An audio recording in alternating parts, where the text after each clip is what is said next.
9h03 en direct sur TV Finance et Boursorama. L'heure de prendre le pouls de la bourse avec Christophe Douane, consultant indépendant. Bonjour Christophe. Bonjour. Bon alors la bourse clôturée en hausse vendredi dernier. À quoi est-ce qu'on peut s'attendre ce matin à l'ouverture aujourd'hui ? Écoutez, c'est vrai, on a fait une belle semaine de hausse la semaine dernière et là on ouvre à 5410, quasiment flat. Quasiment flat, et du coup quelles sont les grandes tendances sur lesquelles on peut s'attendre aujourd'hui sur le marché ? Écoutez, on a fait une semaine dernière qui était plutôt assez positive et je dirais même en avance sur les États-Unis. On a regagné des niveaux et on a perforé même une résistance court terme sur le CAC qui nous a permis de regagner des niveaux intéressants.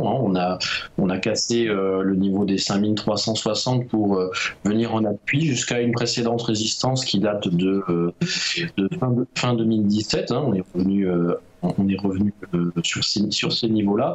Ça reste un niveau important à franchir, 5435. Donc ça va être un petit peu difficile et surtout qu'en plus on fait une semaine de hausse directe, donc il est possible qu'on voit en ce début de semaine des prises de bénéfices court terme. Après, sur l'agenda économique de la semaine, ça va être un petit peu timé par l'intervention de la Banque Centrale Européenne jeudi, avec une conférence de presse aussi, et puis quelques stats qui risquent de tomber. On a aussi la BOJ qui va sortir son taux vendredi, je crois. Donc voilà, il y a quelques news, mais ça sera surtout le timing de la Banque Centrale Européenne qui va donner un petit peu le ton de la semaine. Donc on attend ce que va nous dire la BCE jeudi. Pour autant, il y a des publications trimestrielles aujourd'hui. Il y a notamment Michelin et Unibail-Rodamco. Il y a les indices PMI qui vont être publiés. Est-ce que du coup, on restera attentiste dans la journée ou ça peut avoir créer une petite évolution ?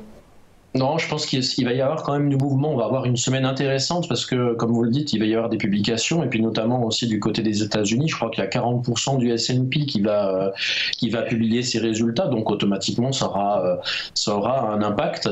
Et puis j'ai vu aussi du côté des devises, pour faire rapide, le dollar index qui est sous résistance d'une bonne oblique baissière, donc on risque d'avoir aussi du côté des devises et du côté de l'euro-dollar des mouvements importants qui simplifieront certainement jeudi.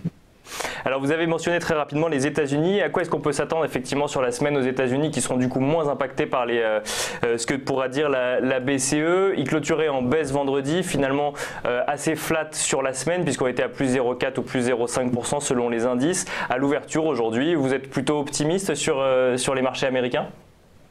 Les marchés américains, depuis plusieurs semaines maintenant, nous montrent, depuis quasiment la fin du mois de janvier, nous montrent une sous-performance par rapport aux indices européens. C'est plutôt assez rare pour le signaler. Et puis, par contre, comme je vous le disais, il y a 40% du S&P, entre autres, qui va sortir ses résultats. Donc, il va y avoir une vraie concentration, non pas sur la BCE, comme vous le dites, c'est clair, mais sur les résultats des entreprises. Merci beaucoup Christophe Douane. Je rappelle donc que vous êtes consultant indépendant.